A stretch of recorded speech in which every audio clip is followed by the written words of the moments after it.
O modelo de universidade brasileira é um modelo que ele inicialmente foi inspirado no modelo francês. Os primeiros cursos foram abertos, com a vinda da família real, em 1808. O modelo de universidade de Portugal era o modelo francês. E isso permaneceu até mais ou menos a metade do século XX. Após a metade do século XX, começou a haver uma influência do modelo norte-americano em algumas universidades, até por escolha das próprias universidades. E depois esse modelo foi imposto pela ditadura militar em 1968. Sim, a Universidade Brasileira ela tem se destacado no mundo, é uma das universidades, temos universidades que tem mais evoluído no mundo. E o diferencial dele é que há um peso maior para uma perna do tripé. O tripé das universidades é ensino, pesquisa e extensão, mas há poucos sistemas de universidades do mundo onde a extensão é tão... Já tiveram na visão, onde a extensão é tão visível, é tão organizada, é tão institucionalizada como é aqui no Brasil.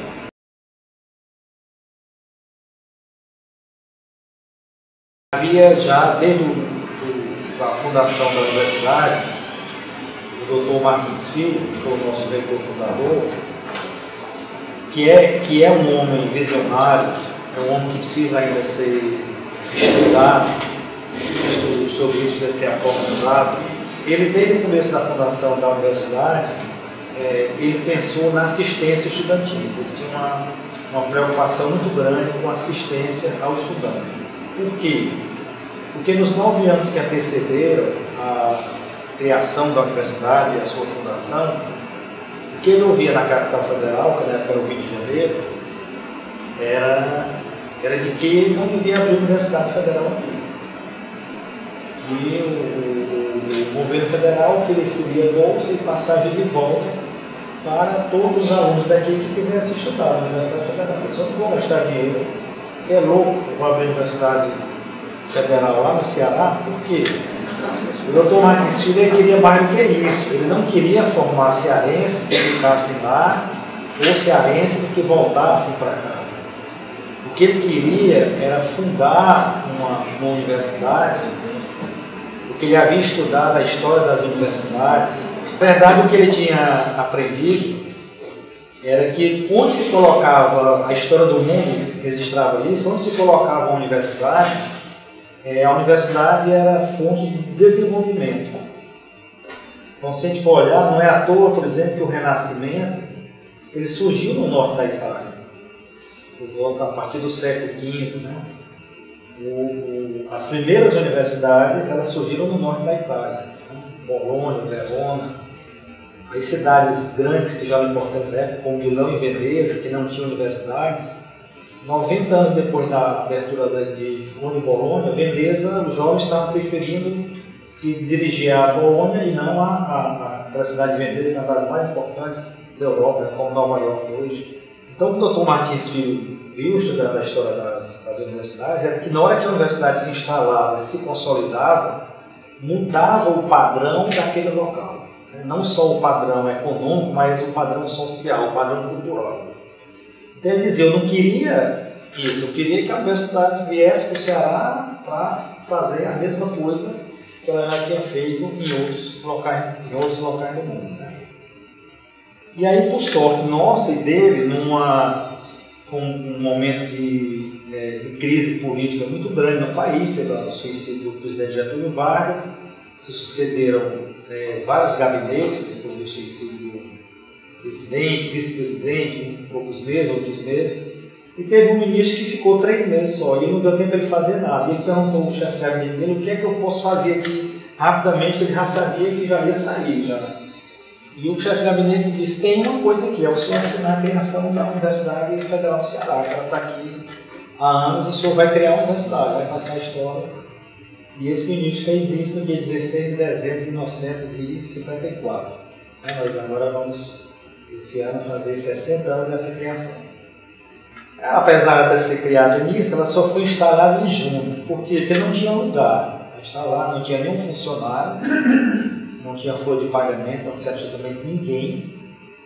Então, em junho, ele era professor da Faculdade de Direito, ele era muito custo, naquele tempo todo mundo já era dono de alguma coisa na universidade, todos os espaços tinham dono já, né? Mas ele conseguiu convencer o diretor da Faculdade de Direito a dar uma salinha para ele. Na verdade, foi metade de uma sala. Havia uma sala lá que pertencia ao professor, era proprietário dela, e o diretor convenceu ao professor que ia botar uma divisória no meio e na outra metade ia ser instalada a Universidade Federal do Ceará. Então nós começamos desse jeito, há 60 anos, com metade de uma sala da Faculdade de Direito. E somos o que somos hoje. Hoje a assistência ao estudante na universidade, ela está, digamos assim, consolidada. E é importante que vocês, professores, jovens que estão entrando na universidade, tenham acesso hoje aqui a digamos assim, a um leque inicial que eu vou aqui mostrar a vocês. Mas na verdade, tudo que for singular, tudo que não tiver nesse leque, que eu vou dizer para vocês aqui, nos interessa também. Certo? Porque as singularidades, elas às vezes terminam virando alguns programas, que são, muitos dos nossos programas nasceram exatamente assim, um caso particular lá na assistência estudantil, que se viu que não era particular coisa nenhuma, era geral e virou algum programa que é consolidado hoje. Hoje nós esse ano estamos oferecendo 800 bolsas e ela é a única bolsa da universidade cujo critério único para a sua concessão é a vulnerabilidade socioeconômica. Então o aluno, para ganhar essa bolsa, ele não precisa ter rendimento algum. Rendimento escolar, ele não precisa ter currículo feito na universidade. Tem prioridade os alunos ingressantes, são os prioritários.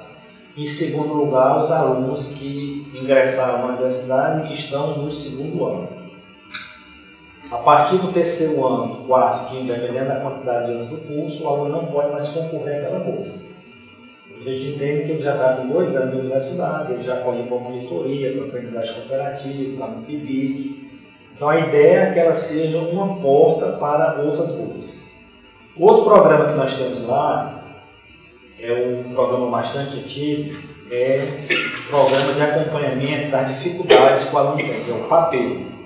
Eles fazem a escolha, apesar de nós temos o programa, aquele momento que a gente chama aqui, que eles visitam, a Feira das Profissões, a Revista das Profissões, né? Apesar disso, eu acho que isso consolida as escolhas de alguns, mas é próprio da idade. O aluno, às vezes, ele escolhe um curso por um estilo passageiro, e ali ele segue, aí ele entra naquele curso, e depois que ele entra, ele realmente vai ver que não é a praia dele, não é aquilo que ele gostaria de fazer. Há cursos na universidade que são fáceis de entrar. Esse é outro problema, né? Matemática é nosso curso é fácil entrar. Estatística é facílimo você entrar em estatística. Ninguém quer. Aí a nota do Enem, do vestibular era também, do Enem, o perfil é lá embaixo, o aluno entra. Física, por exemplo, é um curso também fácil. Agora é um curso dificílimo de sair. Às vezes é mais difícil sair do curso desse do que sair de um curso que é altamente concorrido. Então essa distância entre a facilidade de entrar e a dificuldade de sair é uma coisa. Quer dizer, nós temos que mover realmente todos os esforços, todos os elementos que a gente tem na universidade para operar esse plano. Um cursozinho inocente, geologia, inocente. Aí o cara tem que ser bom em matemática, em física, em química e em biologia. Para você sair do curso de geologia. Se a pessoa é A, interseção B, interseção C, interseção D. Eu sou bom em 3, mas eu não sou bom nessa outra, vai penar muito para se formar em geologia, porque são as 4 interagindo simultaneamente em todos os problemas, em todas as disciplinas. Né? Então a gente nota, a evasão é grande? Mas realmente Hoje a UFC ela tem um dos mais altos índices de gente que se forma no Brasil, é nosso, mas chega a 66%. Quer dizer, 34% dos alunos que entram não concluem dentro do tempo, apesar de todo o esforço dos estudantes, o esforço dos professores e dos nossos